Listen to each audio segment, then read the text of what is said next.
Good morning, everyone. Now, today I'm going to start the new topic, that is relation between CP and CV. Now, before starting the topic, we all know that we are facing the COVID-19. So, there are certain guidelines regarding the COVID-19. So, first of all, the main thing is wear mask properly, wash your hand for at least 20 seconds with the help of soap and water, and the third important thing is maintain the physical and the social distancing. Do not share eatables and water bottle with any other person. Now come to the topic, that is relation between CP and CV. This is our new topic. So we have already discussed in the previous topic that what is CP and what is CV. So if we know that Q is the heat,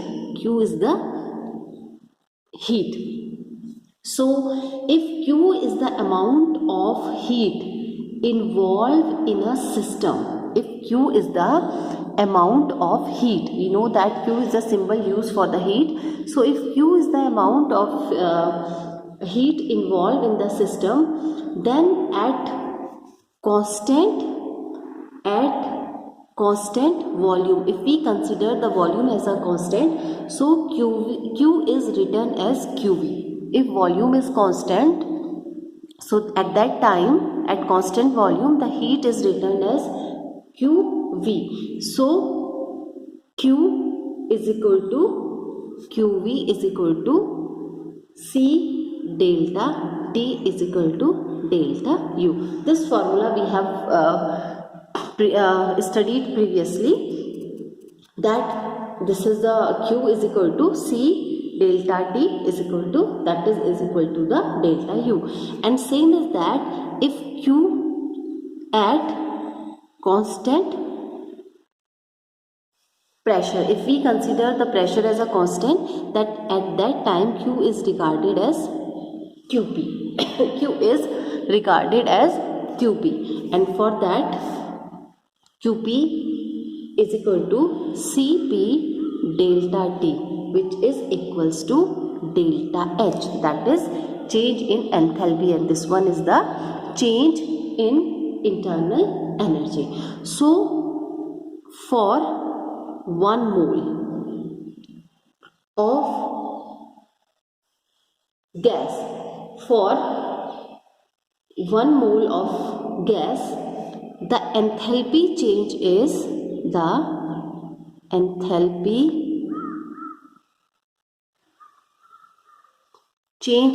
for 1 mole of gas, the enthalpy change is, that is delta H is equal to delta U plus delta PV. Now here I am using this delta sign outside the PV because this is for both. Both means for the pressure as well as for the volume. So its value is equal to delta U plus delta R, T is equal to delta U plus R delta T, because R is the gas constant. These equations we have already studied earlier. In our previous topic. So by putting these value here, we get delta H is equal to delta U plus R delta T. Here R is the constant, that is a gas constant. So finally we have delta H is equal to delta U plus R delta T. Finally we get this equation. So on substituting, when we substituting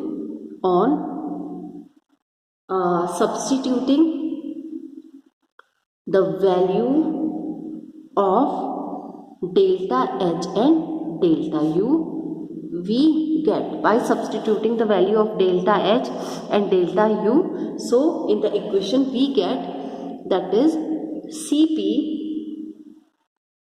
delta H. CP delta H. This is the value of delta H. So CP delta H is equal to, what is the value of delta U? This one is the value of delta U, that is CV, this one is V delta T, plus it is same, that is R delta T. We get these value from this one delta U, and this one is for the delta H. We substitute these value in this equation or in this formula, or we can say that CP is equal to CV. CP is equal to CV plus R.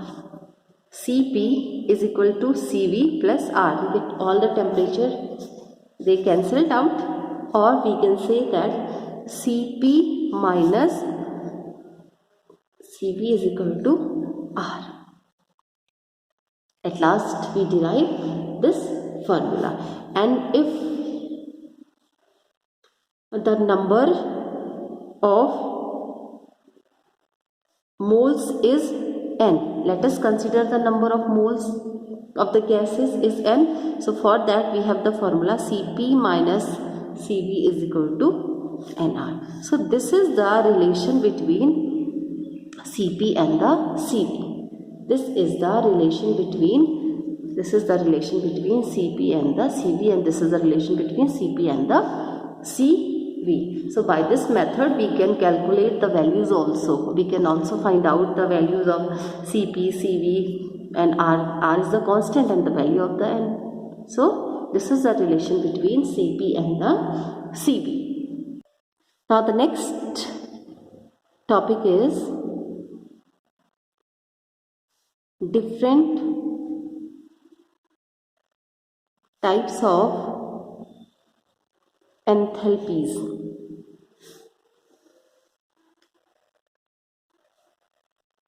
Different types of enthalpies. Now here we are studying the different type of enthalpies because a balanced chemical equation in which the value of the enthalpy of reaction is also mentioned, so it called a thermochemical equation. So under this heading we have studied the various type of enthalpies and their symbols. We have studied the symbols as well as the types of the enthalpy. So the first type of enthalpy is standard enthalpy of reaction. Standard enthalpy of reaction. So the enthalpy change occurring during a reaction, the change in the enthalpy during a reaction when all the involved substances, the main thing is when all the involved substances are in their standard state,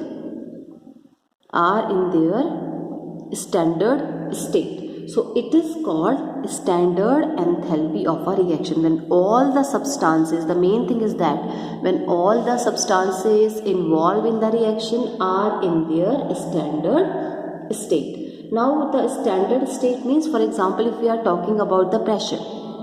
So the pressure is 1 bar. That is a specified temperature and it is called the standard state of a pressure. It is called the standard state of a pressure. So the symbol to represent the standard enthalpy change, it is written by the superscript, this one, theta.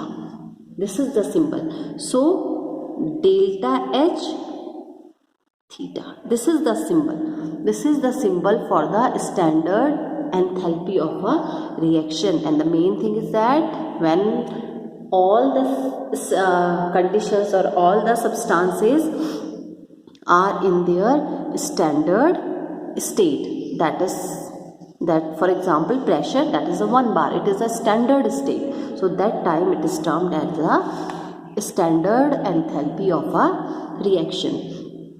Now the Second one is enthalpy change during phase transformation. Enthalpy change during phase transformation. Now we know that there are three phases. One is the solid, another one is the liquid, and third one is the gases. And transformation means, the meaning of transformation is the changes. That meaning of transformation is changes. So the energy is required to convert a substance from one phase, means from solid to liquid, liquid to gases.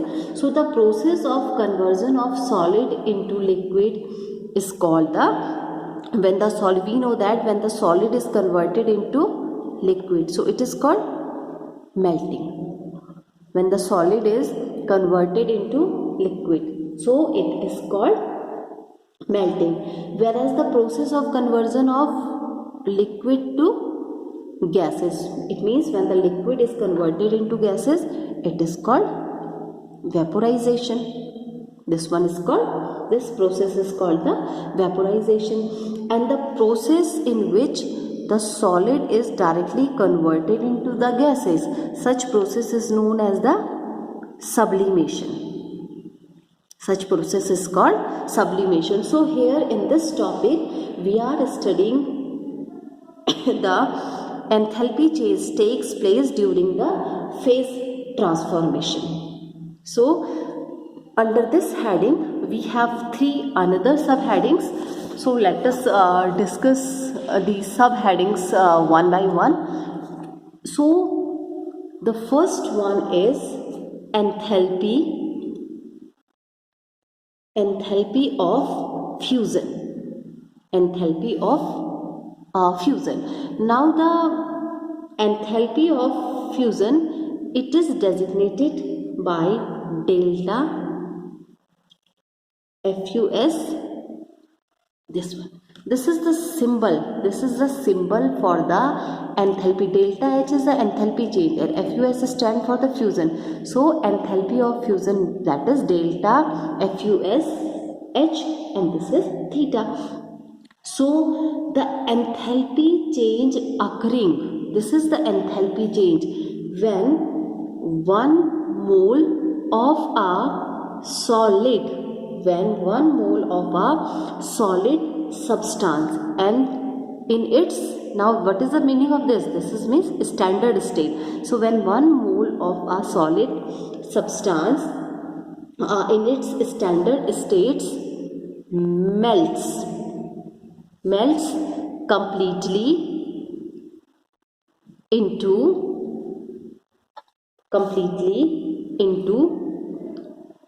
its liquid form, completely into its, when the 1 mole of a solid which is present in its standard state, when it melts completely into its liquid form, so at that time it is called enthalpy of fusion, or it is also called standard or molar enthalpy of fusion. For example, we have H2O, and this H2O is present in the solid state.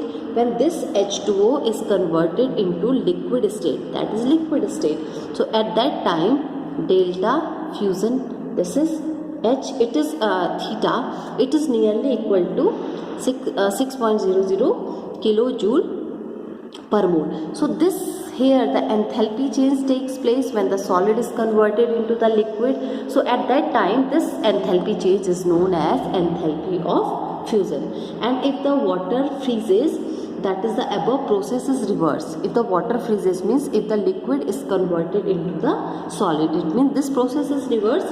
Equal amount of heat is given off to the surrounding, so that delta H freezing is negative, and the process is called the exothermic. That time the process is called the exothermic. Now the second part of the phase transformation is enthalpy of vaporization.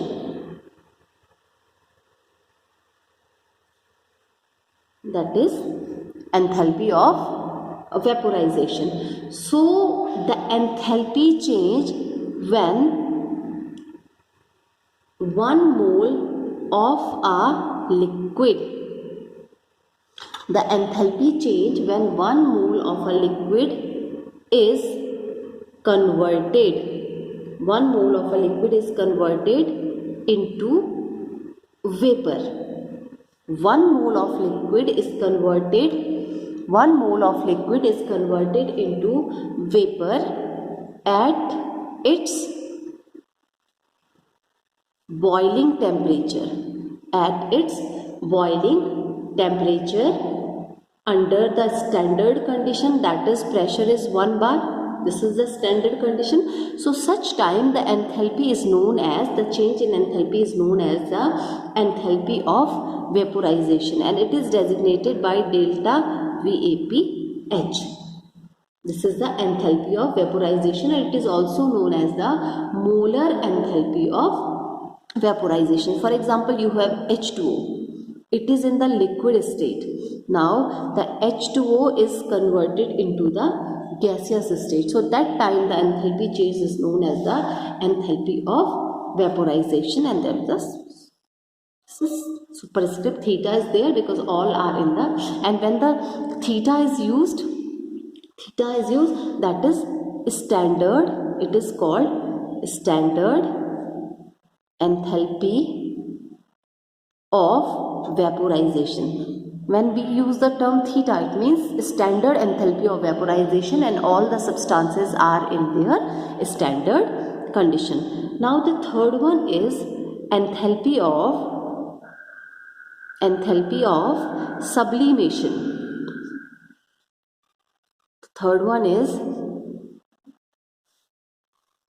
The third one is enthalpy of sublimation. So we know that sublimation is a process in which the solid is directly converted into the gaseous state or in its vaporous state, that is known as the sublimation.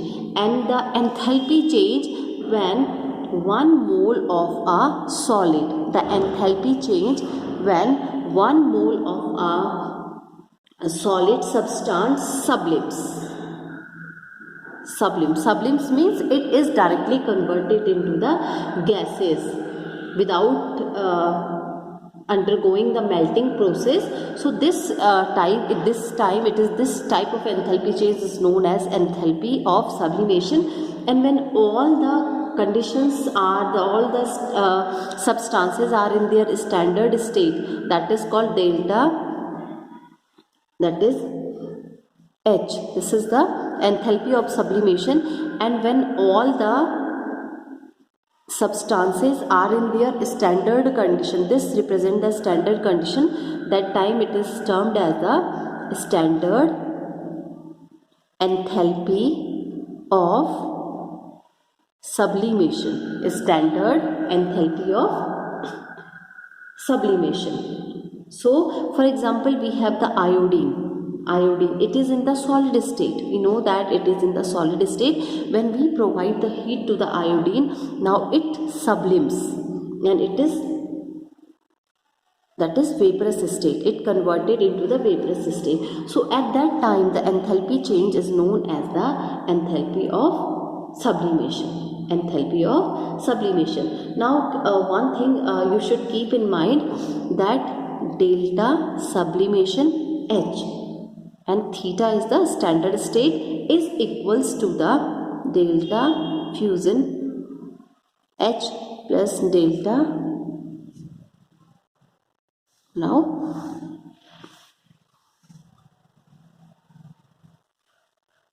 Now this one, this is the S sublimation. Sublimation means the solid is directly converted into the gases. So the combination of both fusion and vaporization, it is a combination. Sublimation is the combination of the both, that is the fusion and the vaporization. So delta S sublimation is equal to delta fusion enthalpy, and this one is the delta vaporization H.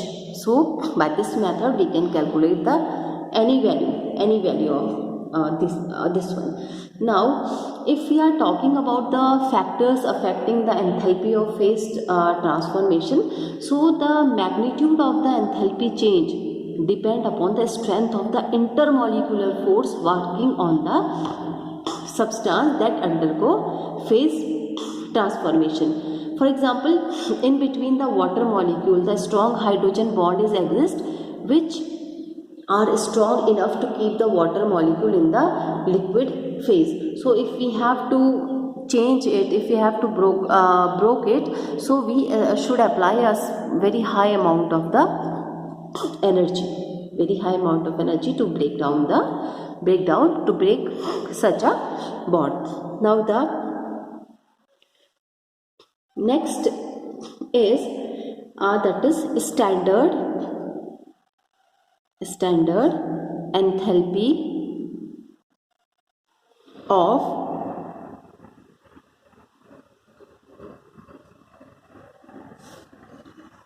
formation. Standard enthalpy of formation. So the enthalpy change accompanying the formation of 1 mole of a compound, from its constituent elements, where they are in their most stable state, and it is termed standard molar enthalpy of formation or standard enthalpy of the formation. When it is 1 mole of a compound, when the formation of 1 mole of a compound from its constituent elements. For example, when H2 combined with half O2, we get H2O. So that time when the formation of this one, the enthalpy change is known as the enthalpy of formation, because this enthalpy is changed for the formation of H2O, which is prepared from its constituent element, that is H2 and the O2. This one is called the enthalpy of formation.